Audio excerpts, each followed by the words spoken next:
Tonight, our Facing Race team takes us inside one Native family's nightmare when their son disappeared. They say that police would not take a report. PJ Randawa shares never-before-seen video that shows how the family's own investigation led them to their son's body and face-to-face with his killers. And a note for our audience, this story does include details that are disturbing, and we include them because they are central to the family's story, but we want you to watch with caution.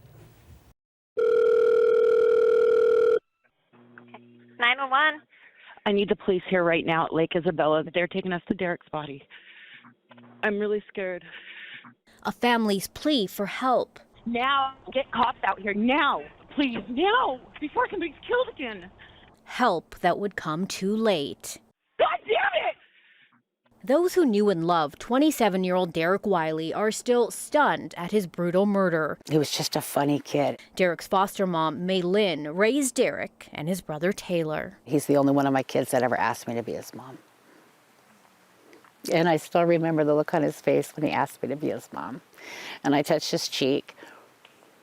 I said, yeah, let's work on that. Derrick struggled with addiction and was no stranger to local police. He would routinely disappear at times, but when his family hadn't heard from him in weeks, they decided to go to police and file a missing persons report. Police initially did not take the report, saying there wasn't enough information and Derrick was an adult. But I wasn't surprised by it because I know it's a systemic issue for our people. Statistics show Native men make up 75% of all Indigenous homicide victims. Our men, they're missing a murder too. It seems like they keep being just left out of the conversation. They're always talked about in the deficit. It's also asking, well, were they drinking? Are they an alcoholic? Are they a drug user? Abigail Echohawk is with the Washington State Task Force for Missing and Murdered Indigenous Women and People. It is a common story for police departments to not take the missing persons reports of Native people. That's why our people have become experts at finding our own.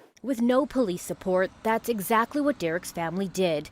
They launched their own search. This is the house right here. His brother Taylor started by tracking down the last people who saw Derrick before he disappeared. What about you, man? You all right? Get up. I'm straight. What's going on? His cousins, Jordan and Jero Affo. My name is Jero Affo. Seen here on police body camera video during an unrelated disturbance call weeks prior. Everything just happened so fast. Taylor went to their home, hoping to find clues on where his brother was. Maybe they knew something important. Instead, he says he got a confession about the worst possible outcome. I just asked him, I was like, where do you want me to go? I was like, where is he? And then he gripped my hand and he said, I killed Derrick. I killed him. And as everything just kind of went numb. Shaken, Taylor went to the Shelton Police Department for help, where he gave them this statement detailing Jero's confession. He's like, I just choked him. I said, he's for sure not alive. No, he's not alive, man. He's not alive. I know he's not alive. I'm sitting here looking at the eyes of somebody who just took my brother's life, Derrick's family say they begged Shelton PD for help in recovering his body and arresting his confessed killer. But that help was slow to come. Shelton police say it's because the crime scene wasn't in their jurisdiction. Once we got that information that they were going there, we reached out to Mason County Sheriff's Office and said, hey, this is the information that we have. We immediately notified them.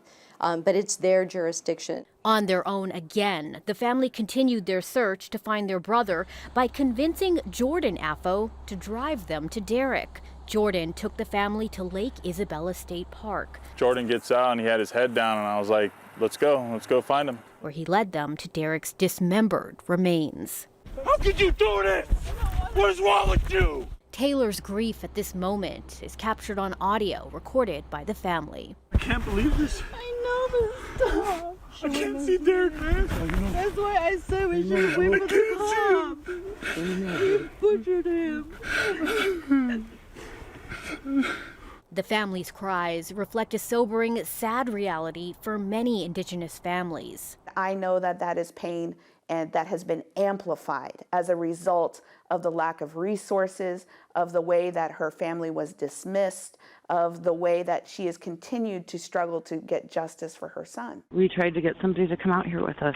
I wish you guys would have waited for law enforcement to get there before we did this. But then it might not would have happened.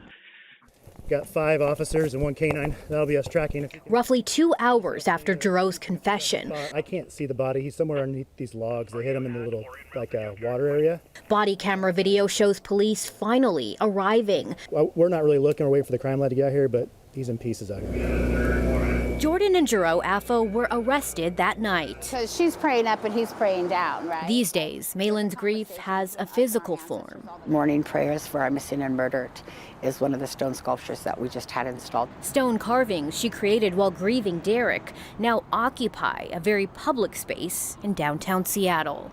You know, that rock was born 15 million years ago. And that rock knew that my son was going to be murdered. And it knew it was going to be part of my healing process. And it knew it was going to be a voice for our people. Spin it this way. I want the woman's face facing me. Her voice is now a part of the state task force for missing and murdered Indigenous women and people. That way the Thunderbird goes through the trees. Pushing for more police accountability so no other family has to suffer like hers. And it's going to take the people to uphold justice. The people to say, no, we want accountability and we want it now. For Facing Race, I'm PJ Randhawa. The Washington State Patrol's Missing and Unidentified Persons Unit operates a 24/7 hotline to help law enforcement agencies and families locate missing persons. That number, along with an email address, are here on the screen.